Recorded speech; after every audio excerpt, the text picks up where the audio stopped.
লাগে উড়াধুরা ক্যাপশনে ছবি পোস্ট করে বেশ মশকরাই করেছে রংপুর রাইডার্স। টলিউড মেগাস্টার শাকিব খান এবার তিনি কেবল মেগাস্টার নন, হয়েছেন বিপিএলের একটি দলের মালিক। বিপিএলের প্রথম ম্যাচে সেই মেগাস্টারকে দেখা গেল স্টেডিয়ামে। দর্শকদের সঙ্গে খেলার মাঠের উত্তেজনাও উপভোগ করলেন নিজে। চলুন জেনে আসি বিস্তারিত।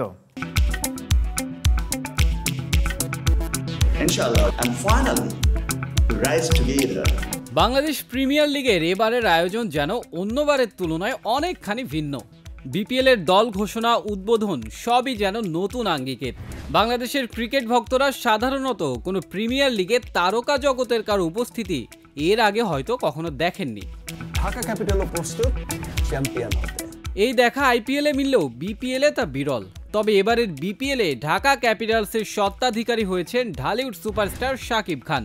সে কারণে বাংলাদেশ ক্রিকেটের ভক্তরা নিজেদের প্রিমিয়ার লিগ বিপিএলে কোনো তারকার উপস্থিতির স্বাদটাও গ্রহণ করলেন। গত 30 ডিসেম্বর বিপিএলের দ্বিতীয় ম্যাচে রংপুর রাইডার্সের প্রতিপক্ষ হয় শাকিব খানের ঢাকা ক্যাপিটালস। ম্যাচটিতে ঢাকা ক্যাপিটালস আলোর মুখ না দেখলেও দর্শক দেখেছেন শাকিব খানের মুখ। দলের ক্রিকেটারদের মনোবল বাড়াতে ম্যাচটি সরাসরি দেখতে স্টেডিয়ামে উপস্থিত হন সুপারস্টার শাকিব খান। দর্শকদের সঙ্গে ম্যাচের উত্তেজনাও করে নিয়েছেন ভাগাভাগি। দর্শকদের উদ্দেশ্যে হাত নেড়ে অভিবাদনও জানান এই অভিনেতা। বাংলাদেশ প্রিমিয়ার লিগের কোনো ম্যাচ দেখতে সম্ভবত প্রথমবারের মতো সরাসরি স্টেডিয়ামে উপস্থিত হয়েছেন শাকিব খান। এর আগে ক্রিকেটের সাফল্যে বাংলাদেশ দলকে বিভিন্ন সময় অভিনন্দন জানালেও বিপিএলের প্রথম ম্যাচ দেখতে এসেছেন তিনি।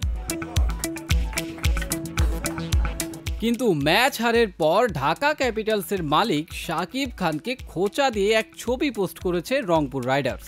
শাকিব খানের ব্লকবাস্টার সিনেমা তুফানের সুপারহিট গানের টাইটেল লাগে উড়াধুরা ক্যাপশনে ছবি পোস্ট করে বেশ মশকরাই করেছে রংপুর রাইডার্স।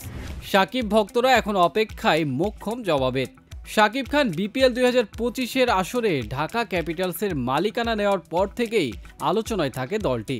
প্রথম ম্যাচটি হেরে গেলেও পরবর্তী ম্যাচ নিয়ে বেশ আশাবাদী পুরো দল। তবে শাকিব খানের উপস্থিতি ও দলের মালিকানা উভয়ই বিপিএলে যুক্ত করেছে নতুন এক উন্মাদনার। Together we rise.